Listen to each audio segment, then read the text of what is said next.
The Dragonborn lay upon the scorched flagstones of the broken fortress, snowflakes hissing into vapor as they touched the burning wounds along her scales. The ancient stones of black spire keep still shook with the fading echoes of battle-collapsing towers, retreating screams, the hollow clang of steel abandoned in fear. Sariska Emberheart, last surviving knight of the Azure Order, knew she was dying. Her vision was dimming at the edges, every heartbeat a thunderstrike of pain inside her chest. She had fought with all the strength of her forebears, her blade flashing with runes older than the kingdoms she defended, and still she had fallen, not due to cowardice, not due to weakness, but because the enemy she faced was not meant to be mortal.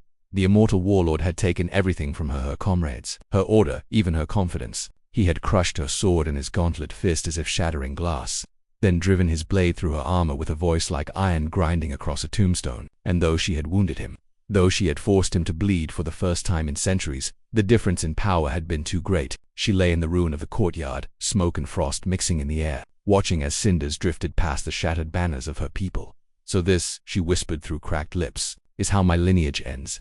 The wind barely carried her voice. Snow gathered across her armor. She closed her eyes. Death was not a stranger to Dragonborn. They accepted the wheel of destiny, the turning of fate, but she mourned that she had fallen without final victory. She could already sense her life force drifting like embers into the dark. The stones beneath her trembled. Footsteps, slight ones, rushed across the courtyard. Not heavy armored tread, not the ringing stomp of enemy boots. Something else, something that did not fit the battlefield at all.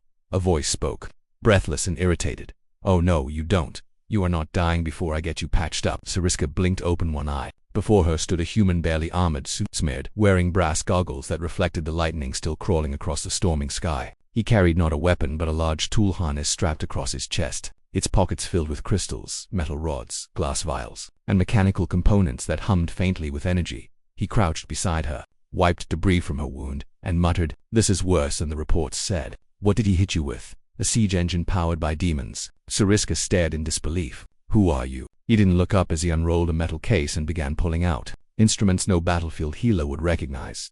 Garen Holt, mechanic, engineer, tinkerer, purveyor of solutions for problems people swear can't be fixed, including death, apparently.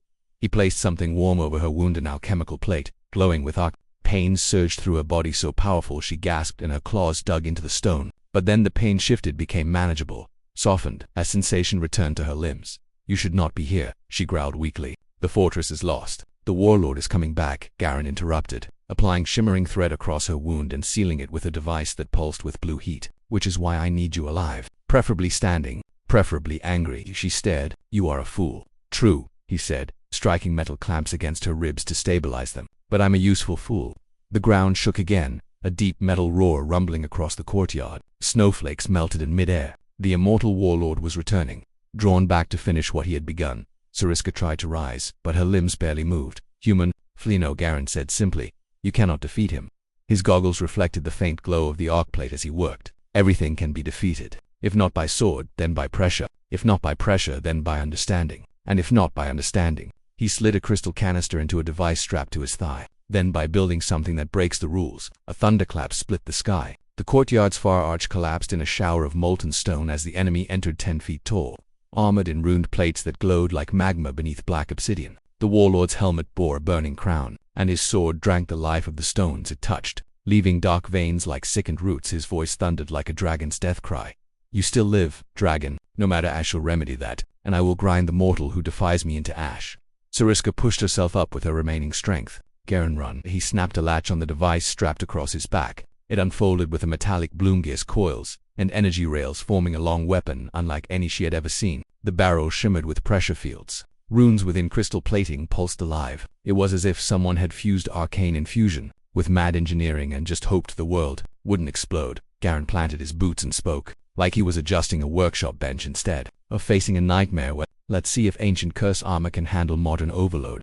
The warlord lunged forward with unnatural speed, his blades screaming like trapped souls. Garen flipped a lever and fired. Not bullets, not lightning. A beam of inverted energy, silent, twisting, unnatural, lanced across the courtyard and struck the warlord full in the chest. The warlord staggered. His armor drank the energy greedily. But something changed. The armor's runes flared white. Sparks sprayed across the courtyard. Garen's grin flashed. "There it is. Every engine has a limit."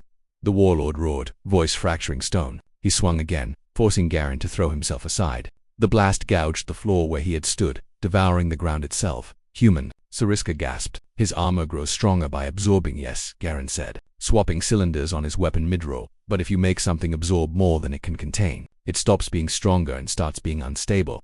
The warlord's armor pulsed violently, heat waves rippling through the air. Sariska's wounds burned, but strength began returning to her limbs. Garen's strange medical work, half science, half magic, was holding. She rose, claws scraping stone. Her wings were torn, her sword shattered. But she still had strength enough for one last strike, Garen shouted. When I fire again, hit the core. She didn't need to be told twice.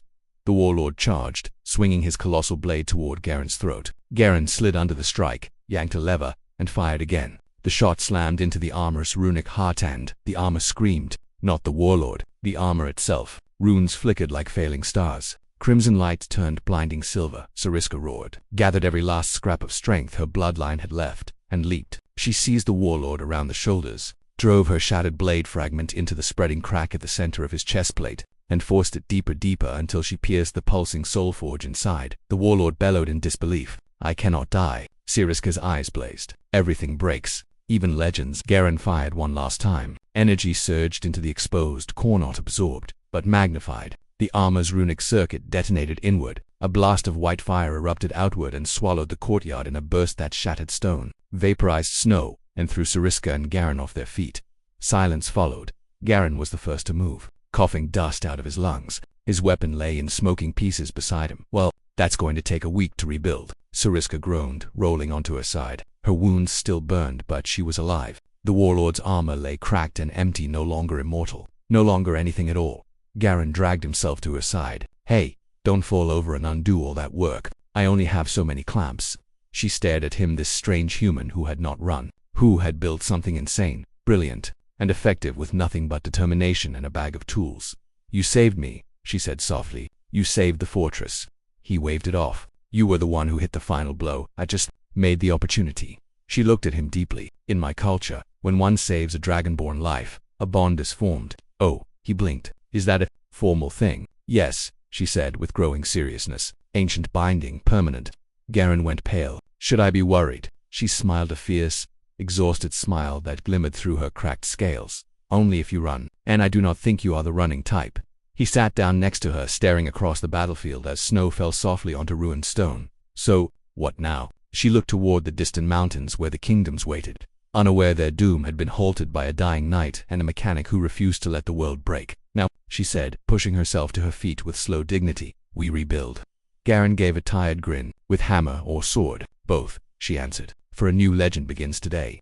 Together they walked from the shattered courtyard, one wounded, one exhausted, both forever changed. And though the world would speak of the dragon knight who slew the immortal warlord, those who truly knew the tale would whisper about something far rarer, the miracle made not by magic, but by the brilliance and courage of a brave human mechanic.